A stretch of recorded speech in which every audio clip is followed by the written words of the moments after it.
सभी का स्वागत है। तो आज हम करने वाले हैं BSOE जिसका कोड है 145, जिसमें हम एक टॉपिक करने वाले हैं जिसका नाम है धर्म और समाज। इस टॉपिक में हम क्या करेंगे, इस टॉपिक के जो मोस्ट इम्पॉर्टेंट क्वेश्चंस हैं वो हम सॉल्व करने वाले हैं। मोस्ट इम्पॉर्टेंट क्वेश्चंस कैसे डिसाइड किए गए हैं इस नोट्स में पर्टिकुलरली, जो बेसिकली हमारे जो प्रेम सर है उन्होंने पिछले 5 सालों के PYQ previous year question paper को, जिसमें मोस्ट इंपॉर्टेंट क्वेश्चन है वो सेलेक्ट किए हैं। सो बेसिकली ये नोट्स एप्लीकेबल है जून एंड दिसंबर एग्जाम के लिए, जून एंड दिसंबर 2026 के एग्जाम अटेम्प्ट के लिए, right. So if you are new on this channel then please subscribe this and press the bell icon as well, right? So let's start. So शुरू करते हैं BSOE जिसका code है 145, जिसका टॉपिक हम करने वाले हैं धर्म और समाज, religion and society, right. So basically हम यहाँ पे धर्म और समाज के बारे में जो मोस्ट इम्पॉर्टेंट क्वेश्चन है वो करने वाले हैं। तो चलिए इसी के साथ हम शुरू करते हैं। हमारे पास पहला क्वेश्चन ये है कि भारत में धर्मनिरपेक्षता की धारणा की चर्चा कीजिए। दैट मीन्स भारत में धर्मनिरपेक्षता की धारणा पे हमें चर्चा करना है। मतलब धर्मनिरपेक्षता का मतलब सबसे पहले क्या होता है? धर्मनिरपेक्षता का मतलब वही रहता है, यानी किसी भी राज्य की कोई भी सरकार जहाँ पर सारे धर्मों को, चाहे हिंदू मुस्लिम सिख ईसाई कोई सा भी धर्म हो, सबको बराबर का सम्मान अधिकार दिया जाए, उसी को धर्मनिरपेक्षता कहते हैं। तो भारत में जो है धर्मनिरपेक्षता के में लोगों के क्या क्या विचार हो सकते हैं, इन सब के बारे में हमें जानना है, राइट। So let's start. भारतीय धर्मनिरपेक्षता की धारणा पश्चिमी धर्मनिरपेक्षवाद से मौलिक रूप से भिन्न है। दोस्तों आपको पता होगा कि पुराने टाइम पे धर्मनिरपेक्षवाद, जैसे धर्म हिंदू मुस्लिम सिख ईसाई छुआछूत ये सब बहुत ज़्यादा चला करता था, राइट, पुराने टाइम पे, और सरकार इसकी इजाज़त भी देती थी। पर नए युग में आते आते ये सब पूरी तरह से चेंज हो गया, सबको इक्वालिटी बराबर का अधिकार दिया गया, राइट। जहाँ पश्चिमी मॉडल धर्म और राज्य के पूर्ण अलगाव, वॉल ऑफ सेपरेशन पर आधारित है, वही भारतीय मॉडल सर्वधर्म समभाव और सदास्यता की नींव पर खड़ा है। सर्वधर्म समभाव यानी सारे धर्म को समान अधिकार देना, ये भारत की रीत है, राइट। सो आगे बढ़ते हैं। भारतीय संविधान की प्रस्तावना में धर्मनिरपेक्षवाद शब्द को 42वें संशोधन द्वारा जोड़ा गया, जो यह स्पष्ट करता है कि राज्य का अपना कोई राज्य धर्म नहीं होगा, परंतु वहाँ सभी धर्मों के प्रति समान सम्मान रखेगा, राइट। यानी सारे रिलीजन का सबको जो है ना सम्मान अधिकार देंगे, समान, इक्वल, राइट। सो आगे शुरू करते हैं। भारतीय संदर्भ में धर्मनिरपेक्षता का अर्थ अधार्मिकता नहीं है। दैट मीन्स धर्मनिरपेक्षता का मतलब ये नहीं कि कोई अधार्मिकता, कोई भी धर्म नहीं है, इसका मतलब ये नहीं है। यहाँ राज्य धार्मिक मामलों से सैद्धांतिक दूरी, प्रिंसिपल डिस्टेंस बना रखता है, राइट। इसका अर्थ यह है कि राज्य धर्म से पूरी तरह अलग है। दैट मीन्स राज्य और धर्म पूरी तरह से अलग है, बल्कि वह धार्मिक सुधारों जैसे छुआछूत का अंत या मंदिर प्रवेश के लिए हस्तक्षेप करता है, राइट। अनुच्छेद 25 और 28 तक प्रत्येक नागरिक को अपने धर्म का पालन, प्रचार और प्रसार की स्वतंत्रता दी गई है, जो भारतीय धर्मनिरपेक्षता को सकारात्मक बनाती है। दैट मीन्स गाइस, पुराने टाइम पे क्या होता था कि इतना ज़्यादा छुआछूत होता था कि लोग एक एक कास्ट होता था अनटचेबल, जिसमें लोगों को छूना भी जो है ना ऐसा माना जाता था कि बहुत ही ज़्यादा पाप हो गया, अब हमें शुद्धिकरण कराना पड़ेगा। जिसका मैं एक रियल लाइफ एग्जांपल दे सकता हूँ कि जो हमारे बाबा साहेब अम्बेडकर थे जिन्होंने संविधान लिखा है, वो उनको अनटचेबल कास्ट में माना जाता था, यानी लोग अगर उसे छू भी देंगे तो लोग अशुद्ध हो जाते थे। तो इसी वजह से उन्होंने इतना ज़्यादा संघर्ष किया और अपने आप को चेंज किया, यानी दैट मीन्स उन्हीं की वजह से सबको सम्मान अधिकार मिला, राइट। आगे बढ़ते हैं। जहाँ बहुलतावाद जहाँ बहुलतावाद को संरक्षित करने के लिए अल्पसंख्यकों को विशेष सांस्कृतिक और शैक्षणिक अधिकार अनुच्छेद 29-30 दिए गए हैं। आर्टिकल 29 और 30 में अल्पसंख्यकों के लिए बहुत ही बढ़िया चीज़ दिया गया है, शैक्षिक अधिकार, राइट। भारतीय धर्मनिरपेक्षता के अंतर धार्मिक वर्चस्व को रोकने के साथ साथ धर्म के भीतर मौजूद बुराइयों को दूर करने का एक उपकरण भी है। यह केवल व्यक्तियों के अधिकारों की नहीं बल्कि धार्मिक समुदायों के अधिकार की भी रक्षा करती है। संक्षेप में, भारत में धर्मनिरपेक्षता एक ऐसी व्यवस्था है जो विविधतापूर्ण समाज में शांतिपूर्ण अस्तित्व और सुनिश्चित करने की वैचारिक ढांचा प्रदान करते हैं। दैट मीन्स सारे जो धर्म है सबको एकता लाके सबको समान अधिकार देने का ढांचा एक तरीके से प्रदान करती है, राइट। सो आगे बढ़ते हैं। दूसरे क्वेश्चन में हमसे पूछ रहा है कि धर्म और तार्किकता के बीच के संबंध की जांच कीजिए। दैट मीन्स धर्म और तार्किकता, दैट मीन्स जो एक्चुअल में है, राइट, इन दोनों के बीच के संबंध की हमें जांच करना है। मीन्स दोनों में क्या एक्चुअली हो रहा है हमें समझना है, ठीक है।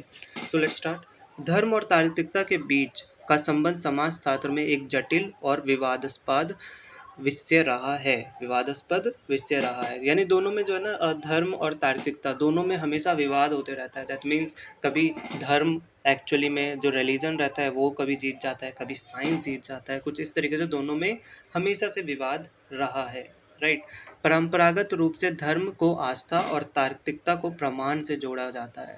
आपने सुना होगा कि कोई कोई लोग धर्म को ना मानकर साइंस को ज़्यादा मानते हैं, कोई कोई साइंस को ना मानकर धर्म को ज़्यादा मानते हैं, राइट। तो उसी तरह इसी में हमें हमें डिफरेंस क्लियर करना है। मैक्स वेबर जैसे समाजशास्त्रियों ने तर्क दिया है कि आधुनिकता के उदय के साथ समाज का तार्कीकरण, दैट मीन्स रैशनलाइजेशन हुआ है, जिससे दुनिया की जादुई प्रभाव डिसएन्चेंटमेंट, राइट, समाप्त हो गया है, राइट।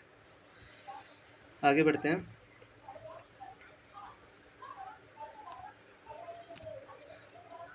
उनके अनुसार जैसे जैसे समाज वैज्ञानिक तर्क की ओर बढ़ता है, पारंपरिक धार्मिक विश्वास कमजोर होने लगते हैं, राइट।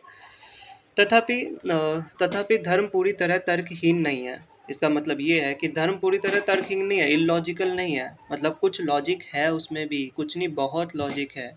कई धार्मिक प्रणालियों के अपने आंतरिक तर्क, इंटरनल लॉजिक होते हैं। उदाहरण के लिए पुनर्जन्म या कर्म का सिद्धांत एक तार्किक कारण कार्य संबंध पर आधारित है, जो व्यक्ति को उसके वर्तमान दुखों का स्पष्टीकरण देता है। दैट मीन्स नेक्स्ट बर्थ, पुनर्जन्म होने वाला, ये सब जो है हमारे धार्मिक क्षेत्र में माना जाता है, राइट। ब्रोनिस्लाव मैलिनोव्स्की ने तर्क दिया है कि मनुष्य तथा धर्म या जादू का सहारा लेता है जब उसकी तार्किकता और तकनीकी ज्ञान असफल हो जाते हैं। अंततः धर्म उसे अनिश्चितता को भरने का कार्य करता है और यह मानवीय तर्क समाप्त हो जाता है। मीन्स कभी कभार जो मनुष्य जो है धर्म या जादू का सहारा लेता है, अपने तार्किकता और तकनीकी ज्ञान असफल हो जाते हैं कभी कभार, तो फिर लोग उस पर चले जाते हैं, उस पर डिपेंड हो जाते हैं, राइट। आगे बढ़ते हैं।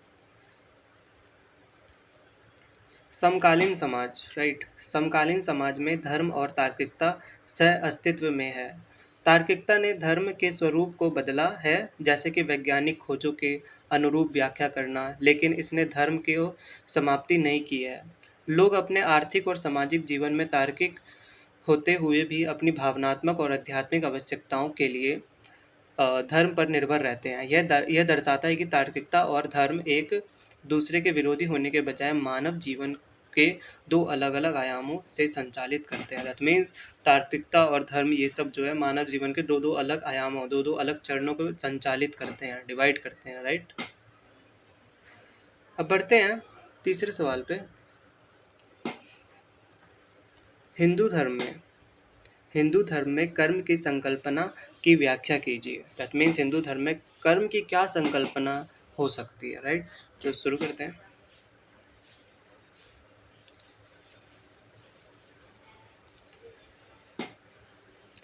हिंदू धर्म में कर्म की संकल्पना केवल क्रिया नहीं बल्कि एक नैतिक और ब्रह्मांडीय सिद्धांत है।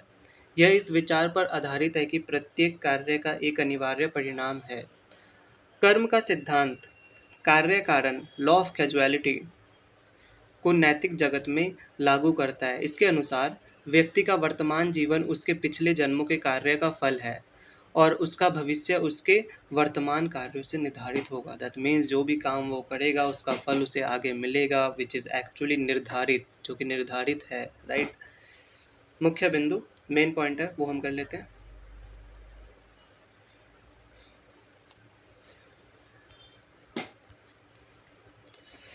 प्रारब्ध कर्म वह संचित कर्मों जो वर्तमान जीवन में फल देना शुरू कर चुके हैं और जिन्हें बदला नहीं जा सकता। देन संचित कर्म, संचित किए गए कर्मों का वह भंडार जो भविष्य के जन्मों से प्रकट होगा, राइट। ये सब आप लर्न कर लेना। क्रियमण कर्म, वे कार्य जो हम वर्तमान में कर रहे हैं जिनका प्रभाव आने वाले समय में पड़ेगा। The whatever work we do now, वो आगे वाले समय में वो वापस उसका प्रभाव पड़ेगा, राइट। शुरू करते हैं।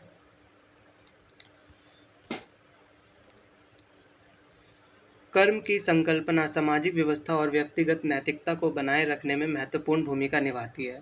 यह व्यक्ति को अपने कार्य के प्रति उत्तरदायी बनाती है और सामाजिक असमानताओं को समझाने का एक दार्शनिक आधार प्रदान करती है।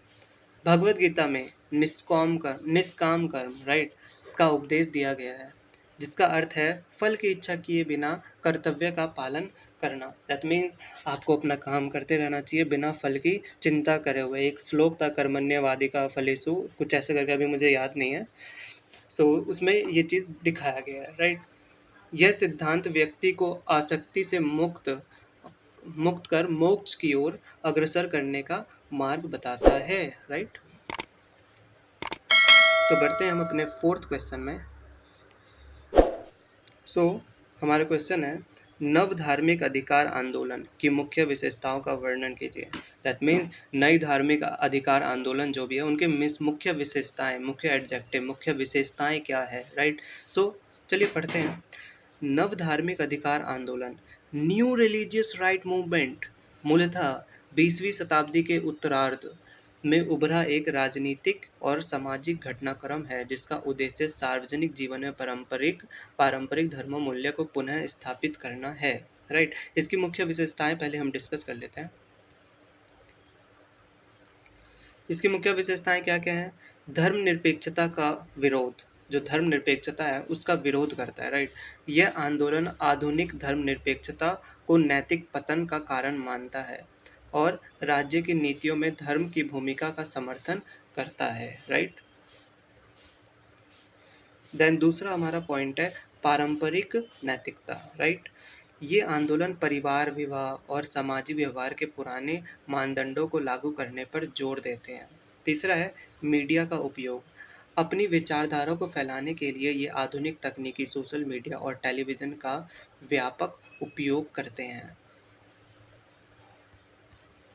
फिर है राजनीतिक सक्रियता, राइट। यह केवल आध्यात्मिक नहीं बल्कि एक राजनीतिक दबाव समूह के रूप में कार्य करता है जो चुनाव और कानून निर्माण को प्रभावित करता है। अपने 4 पॉइंट हो गए, इसमें ये विशेषताएं बताता है। तो पहला पॉइंट अपना था धर्मनिरपेक्षता का विरोध, राइट। दूसरा था पारंपरिक नैतिकता, तीसरा था मीडिया का उपयोग, चौथा था राजनीतिक सक्रियता, राइट। नीचे कुछ पॉइंट लिखा है उसे हम रीड कर लेते हैं। भारत में इस तरह की प्रवृत्तियां अक्सर सांस्कृतिक राष्ट्रवाद के रूप में देखी जाती है, जहां धर्म को राष्ट्रीय पहचान का अनिवार्य हिस्सा माना जाता है। यह आंदोलन वैश्वीकरण और पश्चिमी उदारवाद के प्रति एक प्रतिक्रियावादी प्रतिक्रिया के रूप में भी देखा जाता है, राइट। अब हम बढ़ते हैं अपने फिफ्थ क्वेश्चन पे। हमारा फिफ्थ क्वेश्चन है आदिवासियों के पर्यावरणीय देवताओं और पवित्र परिदृश्यों की परीक्षण कीजिए। दैट मीन्स आदिवासियों के जो पर्यावरणीय देवताओं हैं, पर्यावरण क्या होता है? जो हमारे जंगल, ये पेड़ पौधे, ये सब पूरा जो सारा इकोसिस्टम है, दैट इज कॉल्ड पर्यावरण। उनके देवताओं और उनके पवित्र, उनके क्या शुद्धता, ये सब माना जाता है, उन पे परीक्षण करना है। तो चलिए शुरू करते हैं। आदिवासी समाज में धर्म और प्रकृति के बीच कोई स्पष्ट विभाजन नहीं होता है। उनके लिए प्रत्येक केवल उपभोग का वस्तु नहीं बल्कि एक जीवित सत्ता है। आदिवासियों का धार्मिक जीवन जीववाद, एनिमिज्म से गहराई से जुड़ा है, जहाँ वे मानते हैं कि वृक्षों, पहाड़ों, नदियाँ और पत्थरों में आत्मा का निवास होता है। उनके पर्यावरणीय देवता अक्सर स्थानीय परिस्थिति के रक्षक के रूप में देखे जाते हैं। बेसिकली जो आदिवासी लोग जो थे वो वृक्षों, पहाड़ों, नदियों और पत्थरों को अपना वो आत्मा का निवास मानते थे, राइट। पवित्र परिदृश्य क्या है ये भी करते हैं। पवित्र परिदृश्य, सैक्रेड लैंडस्केप्स की विशेषताएं, चलिए करते हैं। इनमें जो है सरना या पवित्र उपवन, सैक्रेड ग्रोव्स, यह जंगल का वह हिस्सा होता है जहाँ देवताओं का निवास माना जाता है, यहाँ लकड़ी काटना या शिकार करना वर्जित होता है। समझ रहे हैं आप, जहाँ लकड़ी काटना शिकार करना वो वर्जित होता है, वही सरना का पवित्र उपवन सैक्रेड ग्रोव्स में आता है, जो अनजाने में जैव विविधता के संरक्षण का कार्य करता है। राइट। आगे है पहाड़ और जल स्रोत। कई जनजातियां ऊंचे पर्वतों को अपना सर्वोच्च देवता मानती है, जैसे ओडिशा में नियमगिरी पर्वत। नदियां और झरने केवल जल के स्रोत नहीं बल्कि शुद्धिकरण के धार्मिक स्थल होते हैं। दैट मीन्स वहाँ पे शुद्धिकरण प्योरिटी पाया जाता है। जैसे हिंदू धर्म में भी गंगा नदी से और भी बहुत सारी नदियाँ रहती है जहाँ नहाने से शुद्धिकरण होता है, प्योरिटी।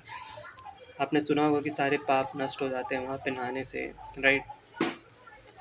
आगे बढ़ते हैं। कुल देवता और प्रकृति। आदिवासियों के कुल देवता टोटेम्स अक्सर किसी विशेष पशु या पौधे से संबंधित होते हैं, जिससे उस प्रजाति के प्रति सुरक्षा का भाव विकसित होता है।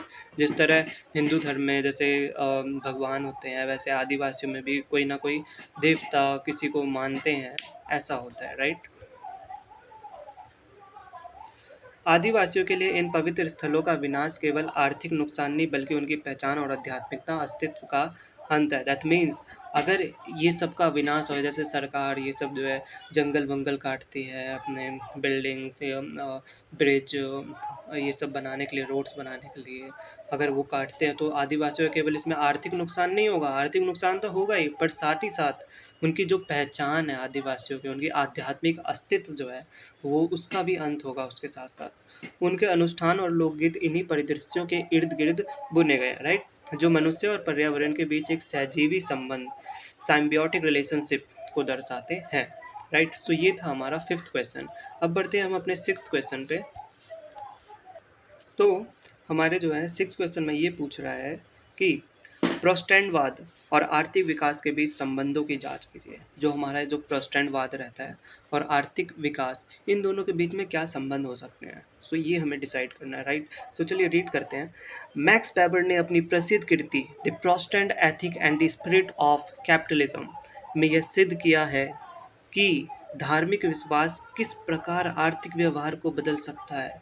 धार्मिक विश्वास किस प्रकार आर्थिक विश्वास को बदल सकता है। उन्होंने तर्क दिया कि आधुनिक पूंजीवाद का दृश्य केवल तकनीकी कारणों से नहीं बल्कि प्रोटेस्टेंटवाद विशेषकर कैल्विनवाद विचारधारा के कारण हुआ है।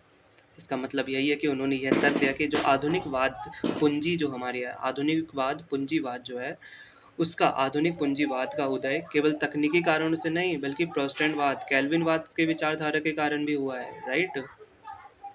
अब इसके संबंध में मुख्यतः कुछ स्तंभ है वो हम रीड करते हैं। राइट। सो पहला है कॉलिंग, द कॉलिंग। लूथर के अनुसार अपने सांसारिक कर्तव्यों और व्यवसाय को पूरी निष्ठा से करना ही ईश्वर की सच्ची सेवा है। इसने काम को धार्मिक पवित्रता प्रदान की। राइट। देन नेक्स्ट है सांसारिक तपस्या। राइट। वर्ल्डली एस्थेटिज्म। कैल्विनवाद ने विलासिता और फिजूल खर्ची पर रोक लगाई। जब लोगों ने खूब धन कमाया लेकिन उसे खर्च नहीं किया तो वह धन पुनर्लागानी री इन्वेस्टमेंट के रूप में पूंजी बन गया, जो कि एक बहुत अच्छा स्रोत है। राइट। पूर्व नियति का सिद्धांत, प्रीडेस्टिनेशन। राइट। कैल्विनवादी मानते थे कि ईश्वर ने पहले ही तय कर दिया है कि कौन स्वर्ग जाएगा। अपनी सफलता को ईश्वर की कृपा का संकेत मानने के लिए लोग कड़ी मेहनत हार्ड वर्क करते हैं। राइट। सो आगे बढ़ते हैं। सो लास्ट निष्कर्ष में यही है, कंक्लूजन यही है कि वेबर का निष्कर्ष है कि इन धार्मिक मूल्यों ने एक ऐसी पूंजीवादी भावना को जन्म दिया है जहां लाभ कमाना एक नैतिक कर्तव्य बन गया है। हालांकि यह सिद्धांत केवल पश्चिमी यूरोप के संदर्भ में था। All right. लेकिन यह स्पष्ट करता है कि धार्मिक आर्थिक संरचनाओं को प्रेरित करने वाला एक शक्तिशाली इंजन हो सकता है। Right. I hope you all have understood till yet. Right. So हम बढ़ते हैं अपने 7th क्वेश्चन पे। चलिए शुरू करते हैं।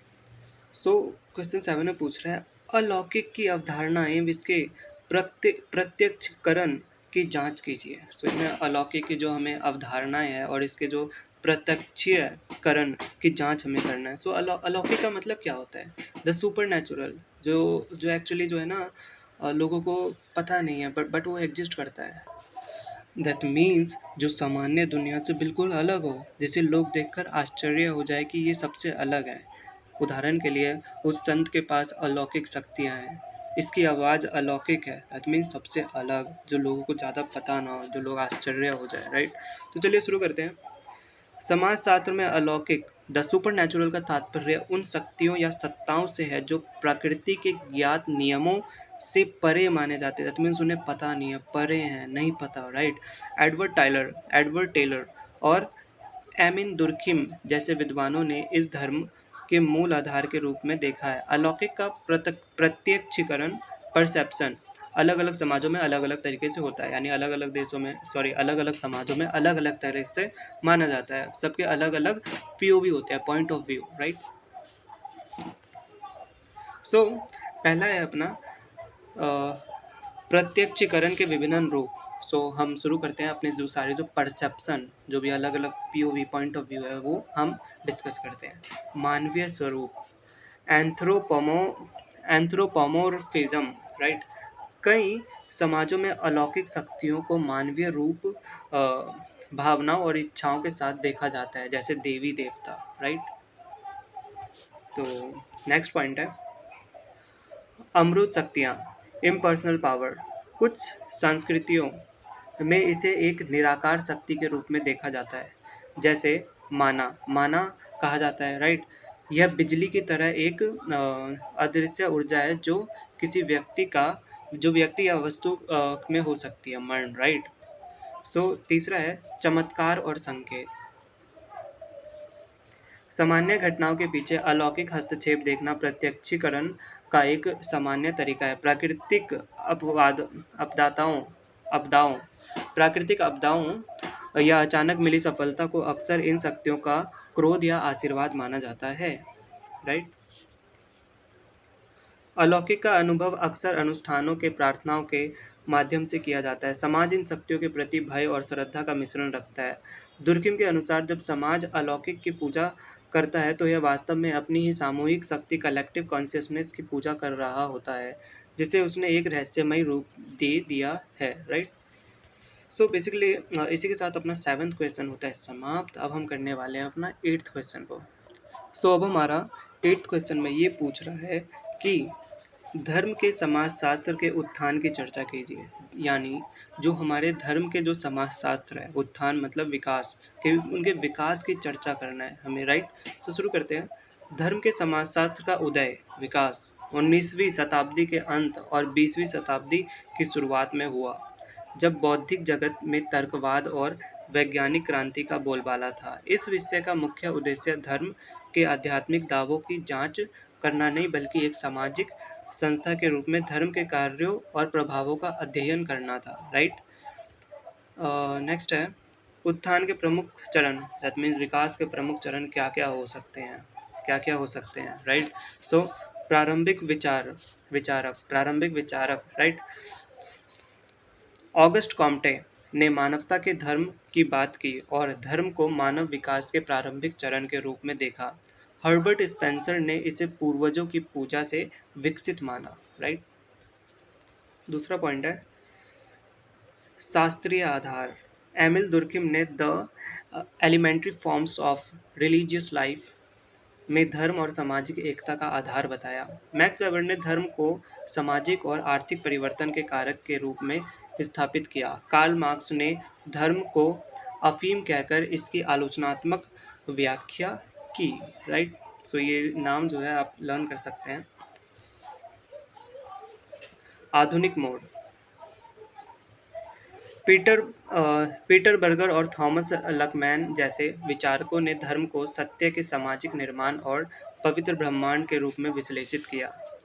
आज यह विषय धर्मनिरपेक्षता, धार्मिक कट्टरवाद और वैश्वीकरण के संदर्भ में धर्म की बदलती भूमिका का अध्ययन करता है। इसका उत्थान इस आवश्यकता से हुआ है कि यह समझा जा सके कि आधुनिक और तार्किक होते समाज में धर्म आज भी जीवित और प्रभावशाली क्यों है, राइट। सो इसी के साथ हमारा 8th क्वेश्चन होता है एंड अब हम करने वाले हैं अपने 9th क्वेश्चन को। सो अब हमारा शुरू हो रहा है 9th क्वेश्चन, धर्म के तर्काधार, दैट मीन्स जो धर्म के में जो दो तर्क देते हैं ये सब, और संसार में अस्तित्व होना, that means being in the world, संसार में रहना जो जिसका अस्तित्व है, इन दोनों के बीच जो है क्या संबंध हो सकते हैं उसकी हमें व्याख्या करनी है। तो चलिए शुरू करते हैं।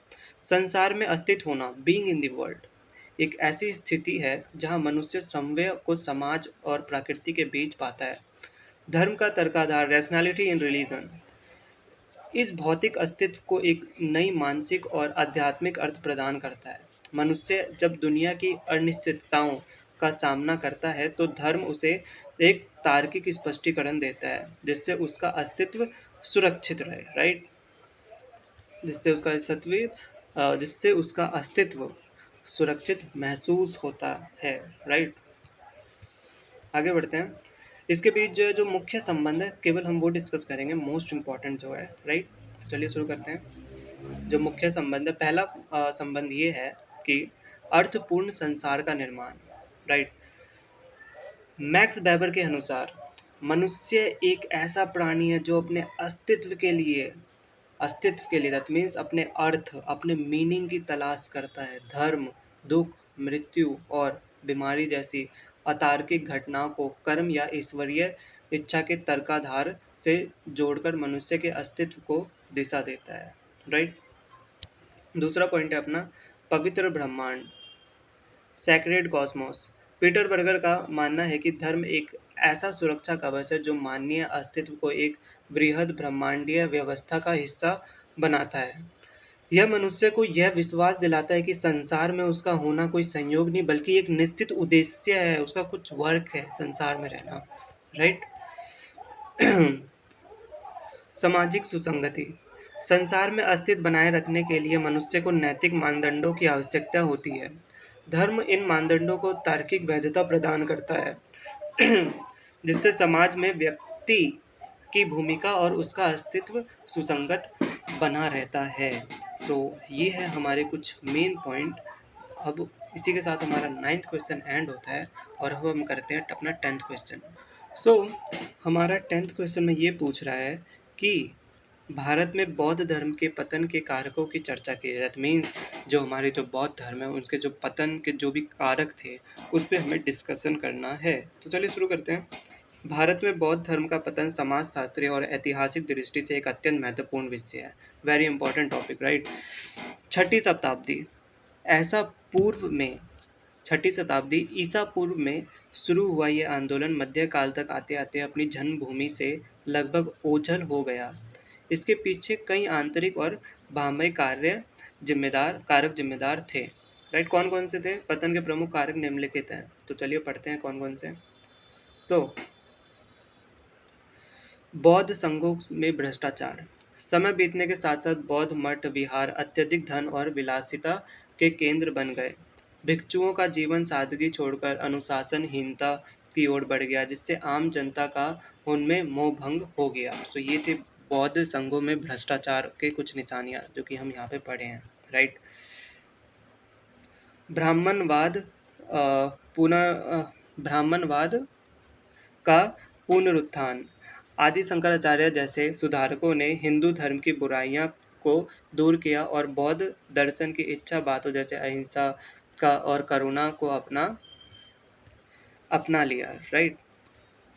भगवान बुद्ध को विष्णु का अवतार मान लेने से बौद्ध धर्म की एक स्वतंत्र पहचान समाप्ति होने लगी, राइट। थर्ड पॉइंट है संस्कृत का बढ़ता प्रयोग। प्रारंभ में बौद्ध धर्म ने आम लोगों की भाषा पाली को अपनाया था लेकिन बाद में बौद्ध विद्वान संस्कृत का प्रयोग करने लगे। इससे यह धर्म आम जनमानस से कटकर केवल विद्वानों तक सीमित रह गया, राइट।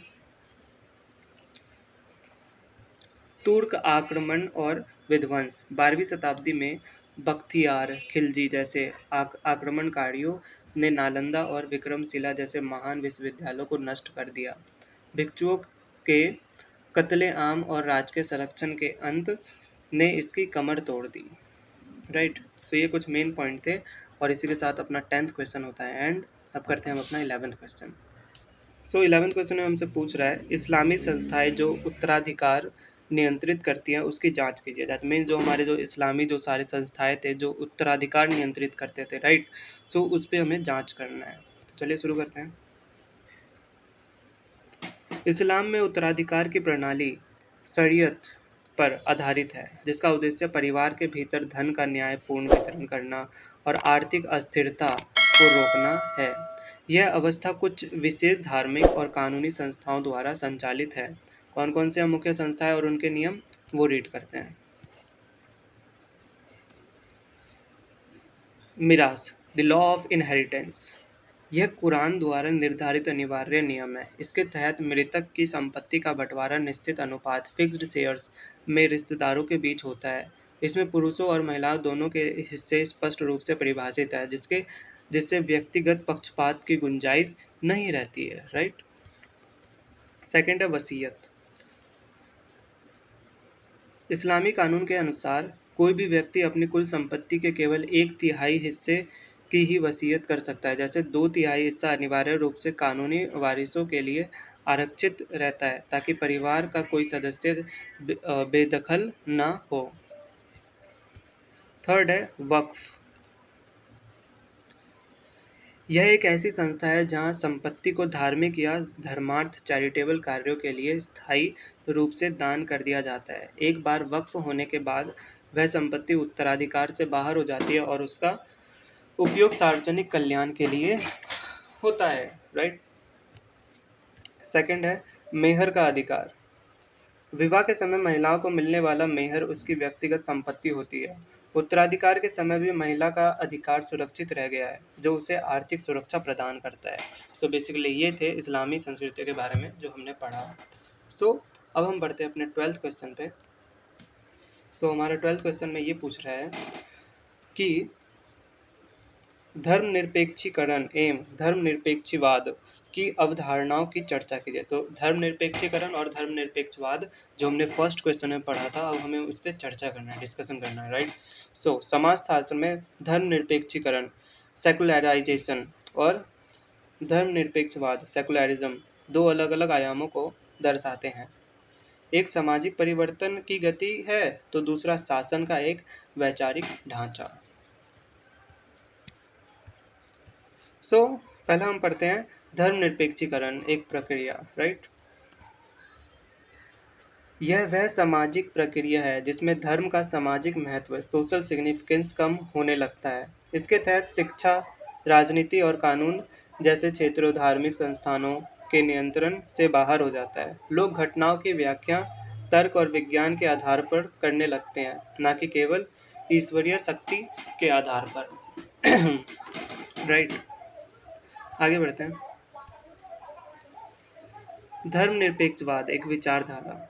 यह एक राजनीतिक सिद्धांत है जो राज्य और धर्म के अलगाव की वकालत करता है।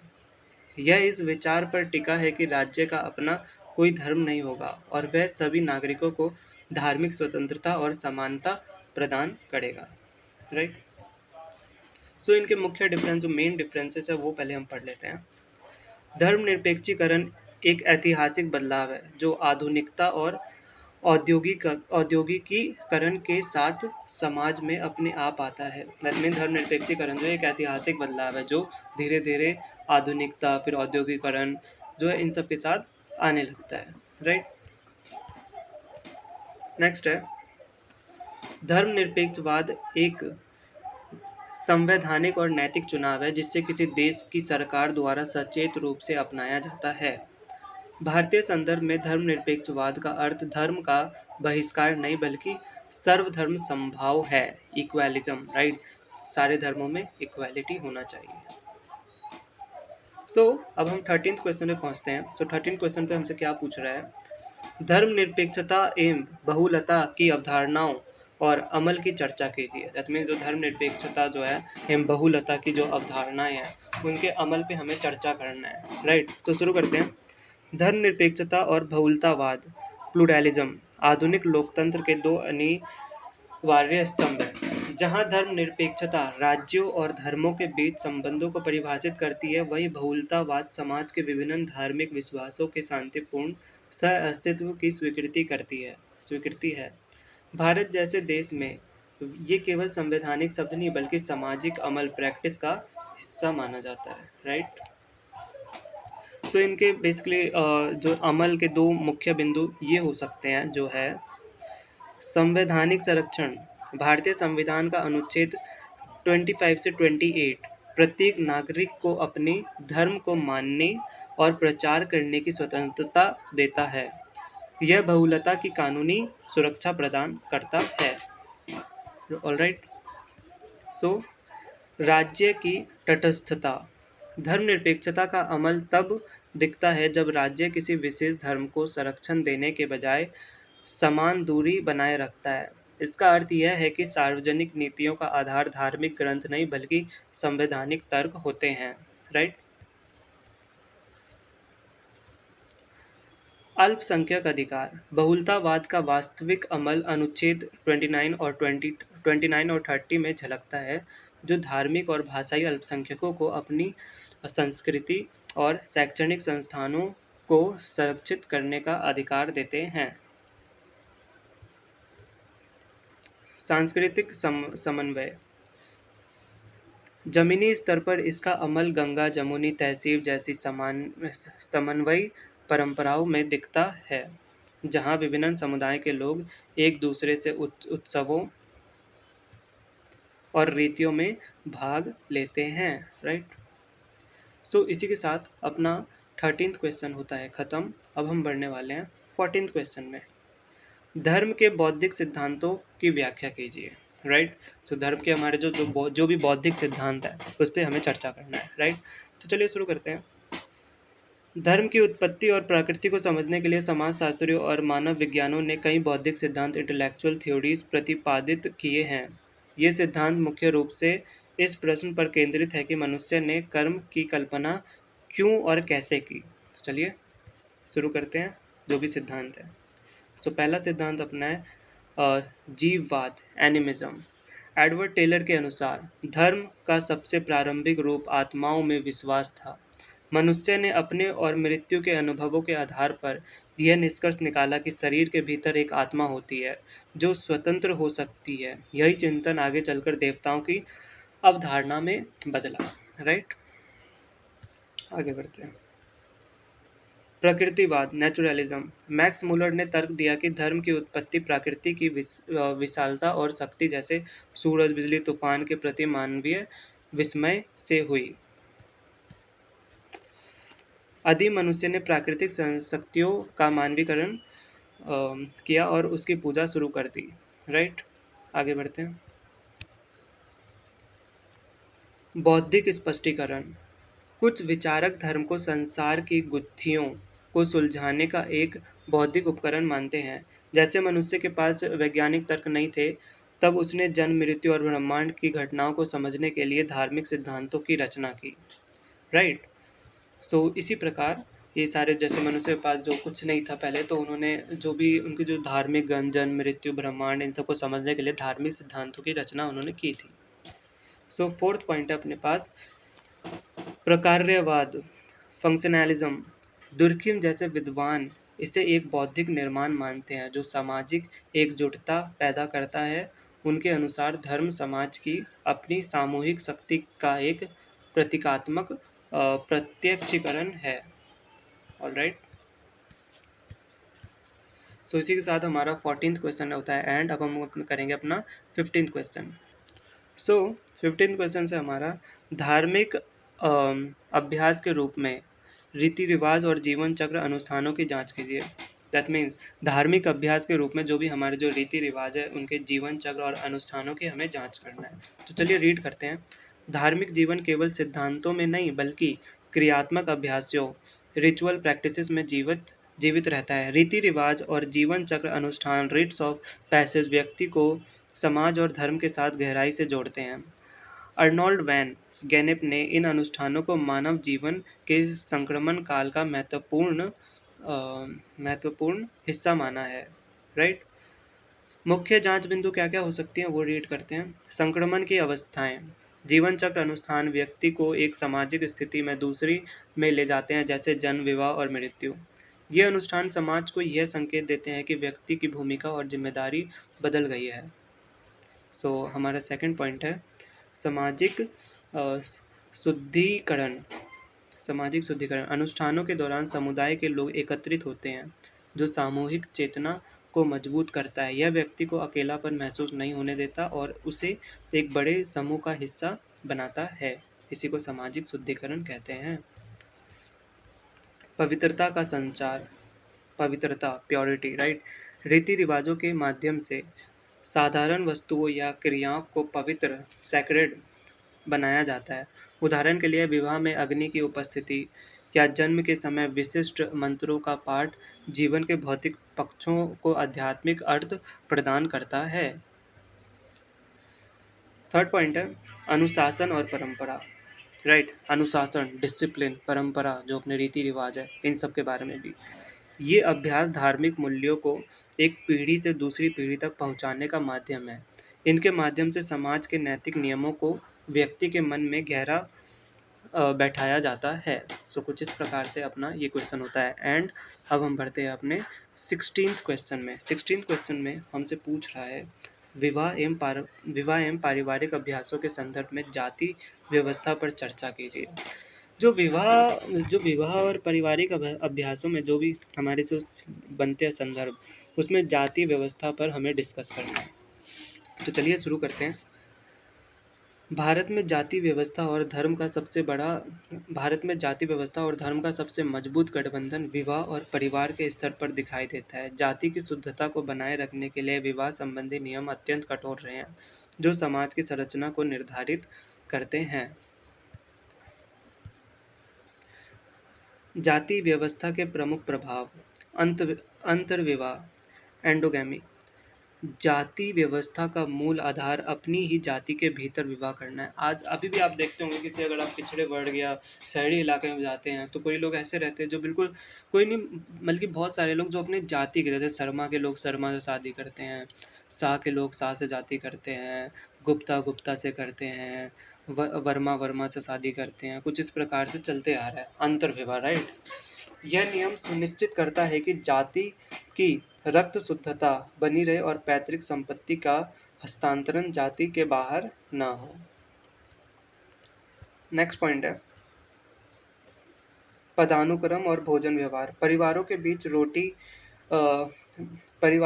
रोटी बेटी का संबंध, भोजन और विवाह साझा करना केवल समान जाति पदानुक्रम से ही संभव माना जाता है। इससे परिवारों के बीच सामाजिक दूरी बनी रहती है। जातिगत भूमिकाएं। परिवार के भीतर बच्चों को बचपन से ही अपनी जाति की परंपराओं, व्यवसायों और धार्मिक रीतियों की शिक्षा दी जाती है, जिससे जातिगत पहचान का निरंतर पुनरुत्पादन, रिप्रोडक्शन होता रहता है। पितृसत्ता की जाति, राइट। पितृसत्ता की जाति, महिलाओं की प्रजनन क्षमता पर नियंत्रण रखना जाति व्यवस्था के लिए अनिवार्य है, क्योंकि महिला को ही जाति की पवित्रता का वाहक माना जाता है। इसलिए अंतर जातीय विवाह का कड़ा विरोध किया जाता है। कंक्लूजन ये है, आधुनिकता और शहरीकरण के बावजूद आज भी विवाह के विज्ञापनों और पारिवारिक निर्णयों में जाति के निर्णायक कारक बनी हुई है, जो इसके गहरे जड़ों में दर्शाती है। कुछ इस प्रकार से था अपना 18th क्वेश्चन। अब बढ़ते हैं हम अपने 19 क्वेश्चन पे। 19 क्वेश्चन पे हमसे पूछ रहे हैं, क्या पूछ रहे हैं? जनजातियों के पवित्र भूदृश्य एवं पर्यावरणीय देवी देवताओं का परीक्षण कीजिए, राइट। जनजातीय धर्म में भूदृश्य, लैंडस्केप्स केवल भूगोल नहीं बल्कि एक धार्मिक मानचित्र होता है। उनके लिए जल, जंगल और जमीन की सुरक्षा करना केवल जीवन की आवश्यकता नहीं बल्कि एक दैवीय आदेश है, राइट। परीक्षण के मुख्य बिंदु क्या क्या हो सकते हैं, पढ़ते हैं। भूदृश्य की पवित्रता। जनजातियां मानती है कि उनके पूर्वज पहाड़ों या घने जंगलों में निवास करते हैं, अतः इन भूदृश्यों को अपवित्र, पॉल्यूट करना पूरे समुदाय पर विपत्ति ला सकता है। पर्यावरणीय देवता, उनके देवता अक्सर प्रकृति के रक्षक होते हैं, जैसे धरती माता या वन देवता। इन देवताओं की पूजा का अर्थ है पर्यावरण के साथ संतुलन बनाए रखना। वे प्रकृति से उतना ही लेते हैं जितना जीवित रहने के लिए आवश्यक हो। बढ़ते हैं नेक्स्ट में। पवित्र उपवन, सैक्रेड ग्रोव्स। कई जनजातीय क्षेत्रों में जंगल के कुछ हिस्सों को देव स्थल माना जाता है, जहाँ किसी भी प्रकार की मानवीय गतिविधि प्रतिबंधित होती है। यह परंपरा पारिस्थितिकी तंत्र इकोसिस्टम के संरक्षण में वैज्ञानिक रूप से सहायक सिद्ध होती है। राइट, बढ़ते हैं आगे। अनुष्ठान की प्रकृति, उनके त्योहार फसलों की बुवाई, कटाई और ऋतु परिवर्तन से जुड़े होते हैं, जो यह सिद्ध करते हैं कि उनका धर्म पूरी तरह प्रकृति केंद्रित है। सो इसी के साथ अपना 19 क्वेश्चन एंड होता है, मोस्ट इंपॉर्टेंट क्वेश्चंस। और अब हम करने वाले हैं अपने 20th क्वेश्चन को। तो चलिए शुरू करते हैं। धर्म की उत्पत्ति में मनोजैविक तत्वों, बायोसाइकोलॉजिकल एलिमेंट्स की व्याख्या कीजिए। राइट, धर्म की उत्पत्ति केवल सामाजिक कारणों से नहीं हुई, बल्कि इसके पीछे मनुष्य के मनोजैविक तत्व भी सक्रिय रहे। यह सिद्धांत इस बात पर जोर देता है कि मानवीय मस्तिष्क और जैविक आवश्यकताओं ने धर्म को एक सुरक्षा तंत्र के रूप में विकसित किया। राइट, ऑलराइट, मुख्य तर्क इसके पढ़ते हैं। भय और असुरक्षा, आदिम मनुष्य प्राकृतिक शक्तियों जैसे बिजली, जंगली जानवर के सामने असहाय था। इस जैविक भय को कम करने के लिए उसने ईश्वर या रक्षक की कल्पना की। उससे उसे मानसिक शांति मिली। दूसरा पॉइंट है भावनात्मक सहारा। राइट, ब्रॉनिस्लैव मेलोनोवस्की के अनुसार धर्म मनुष्य को मनोवैज्ञानिक चिंता को दूर करने का साधन है। मृत्यु या असफलता के समय धर्म एक तनाव मुक्ति, स्ट्रेस रिलीफ का कार्य करता है। राइट, थर्ड पॉइंट अपना अनिश्चितता का प्रबंध। राइट, जहां मानव बुद्धि और तकनीकी जवाब दे देती है, वहां मनुष्य अपनी मानसिक स्थिरता बनाए रखने के लिए अनुष्ठानों और प्रार्थनाओं का सहारा लेता है। राइट, फोर्थ पॉइंट है अपना सामूहिक जैविक एकता। धर्म मनुष्य के बीच सहयोग की भावना पैदा करता है, जो एक प्रजाति के रूप में मानव के अस्तित्व सर्वाइवल के लिए जैविक रूप से आवश्यक है। आई hope you all have understand till yet. अब हम आगे बढ़ते हैं। राइट,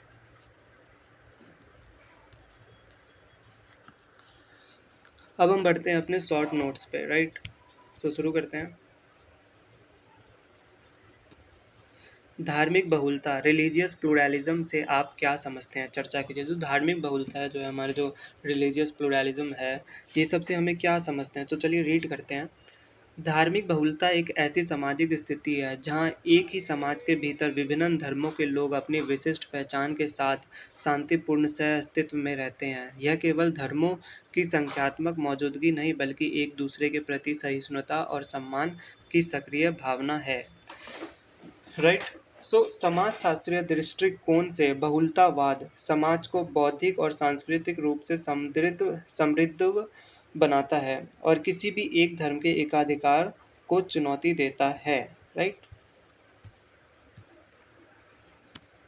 भारत में यह बहुलता सर्वधर्म समभाव के आदेश के रूप में अमल में ले आ जाती है, जहां राज्य सभी धर्मों को समान संरक्षण प्रदान करता है। आधुनिक दौर में वैश्वीकरण ने धार्मिक बहुलता को एक वैश्विक आवश्यकता बना दिया है, जो संघर्षों को कम करने और सामाजिक एकता को मजबूत करने का कार्य करता है। राइट, तो चलिए हम बढ़ते हैं अपने नेक्स्ट क्वेश्चन पे, जो है नव धार्मिक अधिकार आंदोलन की मुख्य विशेषताओं का वर्णन कीजिए। सो नव धार्मिक अधिकार आंदोलन, न्यू रिलीजियस राइट (NRR) एक आधुनिक सामाजिक राजनीतिक घटना है जो सार्वजनिक जीवन में पारंपरिक धार्मिक मूल्यों की पुनर्स्थापना की वकालत करती है। इसकी मुख्य विशेषताएं धर्मनिरपेक्षता का कड़ा विरोध करना है, क्योंकि आप समझिए क्यों, क्योंकि यह इसे नैतिक पतन का कारण मानती है। ये पॉइंट हो गया। ये आंदोलन अक्सर सांस्कृतिक राष्ट्रवाद से प्रेरित होते हैं और अपने एजेंडे को फैलाने के लिए आधुनिक जनसंचार माध्यमों, सोशल मीडिया, टीवी का आक्रमण उपयोग करते हैं। ये समूह केवल आध्यात्मिक नहीं होते, बल्कि एक राजनीतिक दबाव समूह के रूप में कार्य करते हैं, जो चुनाव और कानून निर्माण की प्रक्रिया को प्रभावित करने की क्षमता रखते हैं। राइट। इनका उद्देश्य समाज के इनका उद्देश्य समाज को आधुनिक उदारवाद के बजाय धार्मिक नैतिकता और रूढ़िवादिता की ओर वापस ले जाना होता है। राइट। सो 23rd क्वेश्चन पे चलते हैं। अलौकिक की अवधारणा एवं इसके प्रत्यक्षीकरण की जांच कीजिए, जो कि ये क्वेश्चन हमने ऑलरेडी अलौकिक के बारे में कर चुका है। तो एक और बार वैसे हम कर लेते हैं शॉर्ट नोट्स में, तो एक बार रीड कर लेते हैं क्योंकि मोस्ट इंपॉर्टेंट क्वेश्चंस में आता है। समाजशास्त्र में अलौकिक, जिसका मतलब जो सबसे पढ़े हो, जो अगर अगर लोगों ने देख लिया, समझ लिया, सुन लिया, जो आश्चर्य हो जाए, सुपर नेचुरल, जो नेचुरल ना हो, राइट, का तात्पर्य उन अदृश्य शक्तियों से है जो प्रकृति के साधारण नियमों से परे माने जाती है। इसका प्रत्यक्षीकरण परसेप्शन समाज में भय और श्रद्धा के मिश्रण के रूप में होता है। एमिल दुर्किम के अनुसार मनुष्य अलौकिक शक्तियों को पवित्र सैक्रेड मानता है और अनुष्ठानों के माध्यम से इनसे संपर्क स्थापित करने का प्रयास करता है। कुछ समाजों में इसे मानवीय स्वरूप देवी देवता में देखा जाता है, जबकि कुछ में यह अमृत शक्ति जैसे माना के रूप में महसूस की जाती है। अलौकिक का प्रत्यक्षीकरण व्यक्ति को मानसिक सुरक्षा प्रदान करता है और जीवन की अनिश्चितताओं एवं संकटों के समय एक भावनात्मक आधार तैयार करता है, जिससे सामाजिक व्यवस्था संतुलित बनी रहती है। राइट। सो अब हम बढ़ते हैं अपने 24th क्वेश्चन पे, second last question of this lecture. Right. So start करते हैं 24th क्वेश्चन। धार्मिक अभ्यास के रूप में रीति रिवाज और जीवन चक्र अनुष्ठानों की जांच कीजिए।